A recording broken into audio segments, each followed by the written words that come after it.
picking it up. Aled Williams looking for someone to pass to, but Bubia was under all sorts of pressure, and there's the simplest of run-in for a very happy winger.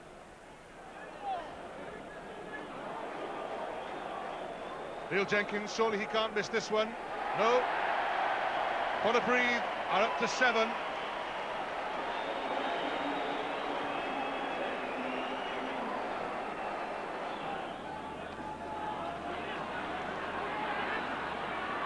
Jenkins with Jason Lewis outside him. Richie Collins is at the bottom of the ruck.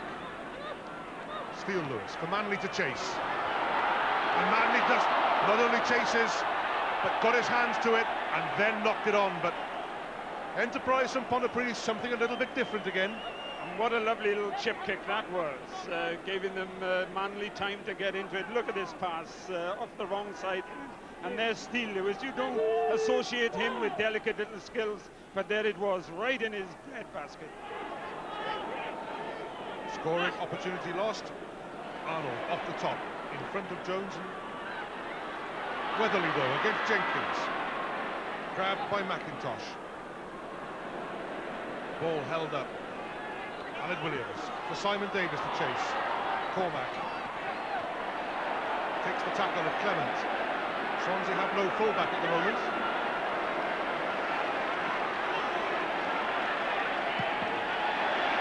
Good defence by Pontypridd there. That's excellent defence by Pontypridd.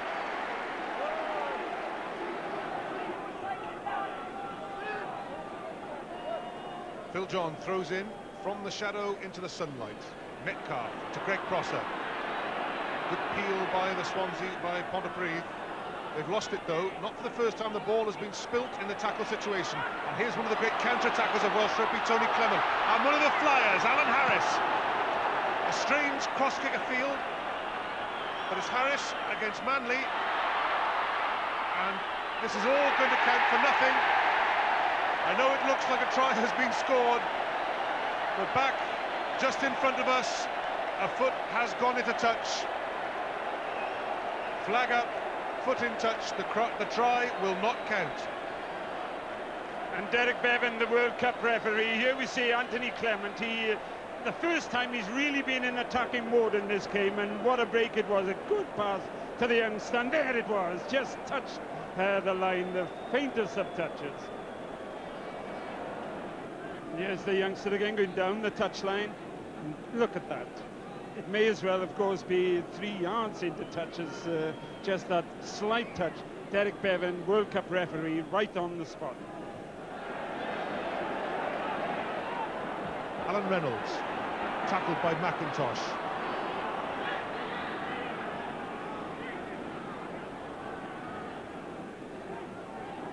Release. Stuart Davis this time standing off. Little side step which comes off. Davis half held. Penalty has been given. Reynolds, though, can go on. Penalty to Swansea. Infringement at the ruck. Aled Williams of Swansea, once of Wales, a replacement in Namibia.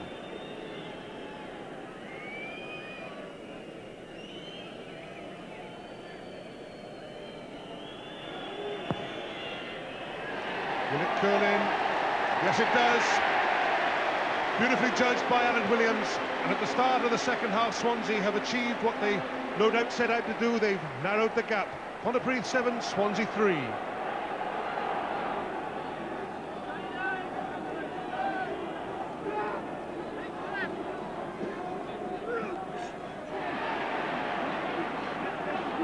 Pontypridd set up the maul.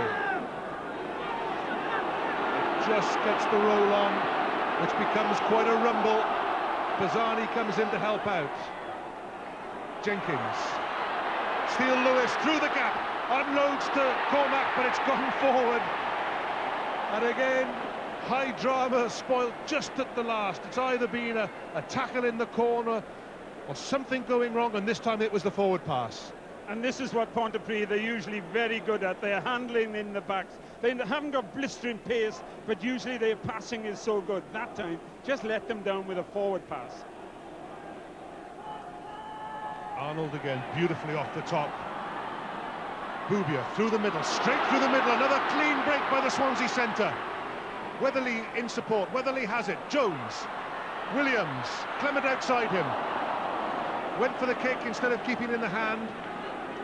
Swansea still have it. Weatherly goes on his own. It nearly opens up for him, but then the defenders close in on the centre. Well, Brian, should it have stayed in the hand there? Well, I'm very impressed with Bubia this afternoon. There he was darting back inside, but look at him now. He decides to see the gap, come outside. 3 defenders used to take him out. Quick ball from there could have resulted in something dangerous for Swansea. Roddy Bubia, 2 searing breaks in the match.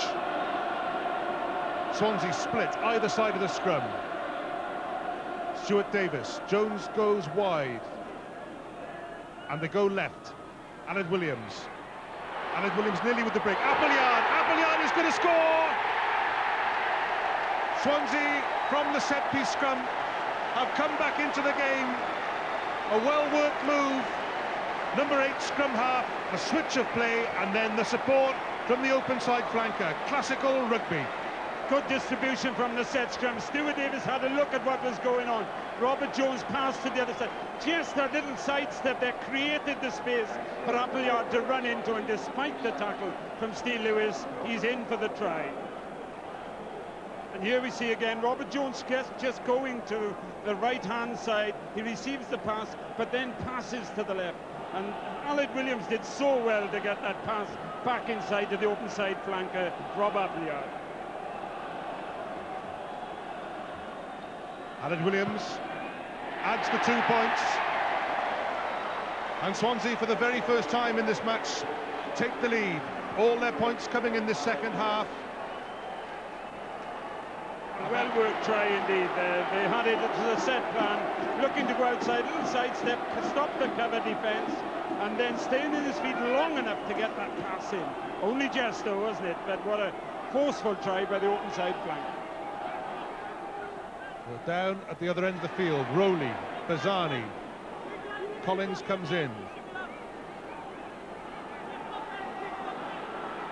Pontypridd drive straight and then turn right. McIntosh, Prosser first there. Paul John, Richie Collins. The ruck is set up, killed by Appleyard. I'm just looking at the touch judges because there was some feet going in there, and they both kept their flags down. So, one of the mysteries of the afternoon, Neil Jenkins, only 1 successful kick from 4, and they haven't all been difficult. He's still in a rare bit of bad form with the boots. Neil Jenkins, 1 kick successful only this afternoon, and it means his side are still trailing. Matthew Lloyd is leaving the field. Mark Spiller, replacement back row forward for Pontypridd. Greg Prosser at the front. Possession has dried up a bit for Pontypridd in the last 5 or 6 minutes. Prosser, the man they're looking to re-establish some possession. Spiller's first touch from the heart of them all. Lax passing again by Pontypridd. Manley tackled by Weatherly. Swansea have stolen the ball. Bubia. Still Roddy Bubia. Weatherly. There's room outside. There's room for Alan Harris to chase. Gavin Jones goes back, chased by Simon Davis. Skips out of the tackle well. Good defence by Pontypridd's first replacement of the day, Gavin Jones. And you have to give credit to Gavin Jones. He's not a wingman, and Weatherly knew that. He put the kick in cleverly behind Gavin Jones with the speed man Simon Davis trying to put pressure on him. But look at this for a cool head.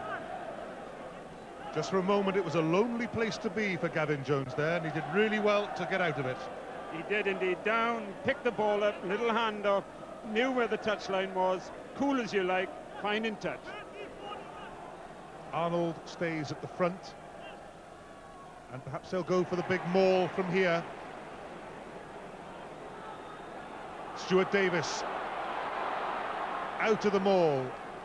The forwards take it on, 1 metre from the Pontypridd line. Robert Jones waits, picked up by Stuart Davis again, held by Collins. Has he over the line? He is over. Clayton Thomas awards the try. Stuart Davis involved twice in that movement. And Swansea's number 8. Well, it could well be the try that seals the final for Swansea. He had such a good game against Cardiff, and he stepped the gear up in this second half by driving hard. But once again, it was from Paul Arnold, and look at the athletic leap there, going backwards, taking the two-handed catch. Stuart Davis peeling off from it. The strength that he's got, he lays the ball back so well. And there's the other one, Garen Jenkins, almost driving to the line. Stuart Davis still not on his feet yet, but he knows where the ball is, look. Drives in, under Richie Collins, through Neil Jenkins, in for the try. Here it is again, the final drive, the final thrust for the try. He'll be happy with that. Alan Williams adds the 2 points. Swansea now 10 points clear. And is there time for Pontypridd to come back? Cormac must surely open it up now. Goes on his own. Tackled by Appleyard. He's still going though, out of 3 tackles. Phil John. And here we go. Pontypridd, the Lewis brothers. Manley out wide. The flip inside, intercepted by Alan Williams. No high drama at the last for Pontypridd here. Swansea have reclaimed the ball. Simon Davis. Clearance and a lot of tired forwards hang their heads. And what a nice little pass by the hooker there. And here we have it, looking for it, coming back inside. Didn't come back inside, but looking for the pass back inside from Jason Lewis to Neil Jenkins. Didn't come off. We're into injury time. Pontypridd regather the ball. McIntosh, Jenkins outside him. Paul John hits the blind side. Phil John. John struggling forward, does well. John again, and Manley is over in the corner. David Manley's second try, it may come too late, but it's just a sign that at Pontypridd they never ever give up. And once again it was Phil John working hard in there.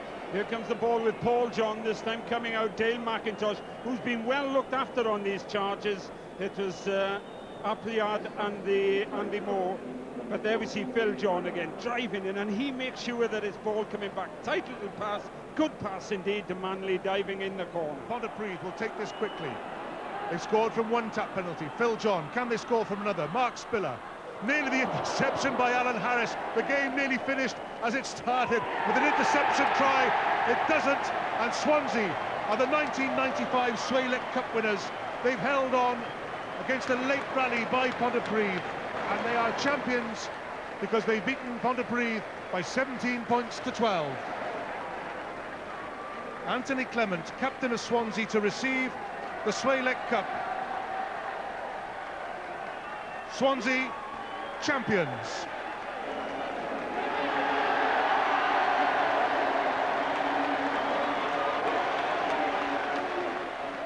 We talked all along about the fact that the 78 side that won the cup, they had to go to Neath. They wanted to null. They beat Cardiff in the semi-final, and then they won in the final. So, you know, that gave us a bit of confidence. We knew that doing it the hard way would give us, you know, an inner belief that when we got to the final, we deserved to be there and we deserved to win it. If they go out on the field and they don't believe they can win, you know, when they go a couple of points behind, they'll drop their heads. And really, I made sure that they understood that they had an opportunity to become champions. You know, not many people have that opportunity. They should believe that they're good enough to do it. You've got to turn negatives into positives, you know, and that's what we did. We said we wanted to achieve fitness levels that were at least those of a provincial South African team, and that's what we've tried to achieve in the second half of the season. That's what we've based our game on. It's shone through again today that in the second half we were the fitter, stronger side. It's been a disappointment, but we'll learn from it. We got to the semi-final of the Cup last year, we're disappointed, and we got to the final and we're disappointed. But we'll be back next year again. I was very pleased with the lads.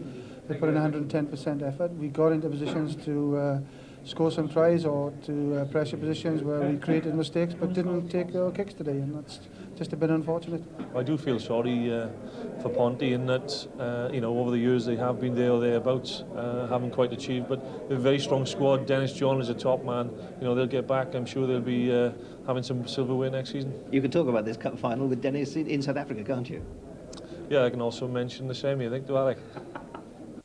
Yeah, they can certainly do that. Of course, there'll be, let's hope there'll be a winning team in a couple of weeks from now. Our winning team is David Bryant and Mark Rigg. Mark, it was a final, I guess, with plenty of drama, and had plenty of excitement, but it didn't quite live up to its full billing, did it? No, it was a spectacle. I mean, it was painfully predictable, really. I mean, we talked about the strength of the Swansea scrum. That Christian Loader, I mean, with 10 minutes to go, and that heat was literally bouncing about the place. And also, we talked about the threat of Paul Arnold at the front. But we expected just a little bit more, didn't we? You know, players like Simon Davis, Alan Harris on the wings. We didn't really see those boys having a good run, did we? That's right. I mean, even towards the end, it was a little bit negative. David Weatherly, you know, just basically found the corner with a safety first kick and chase. But I mean, what he didn't realise was that Dale McIntosh was on the wing at that time, and both wingers had come over onto the same side of the field.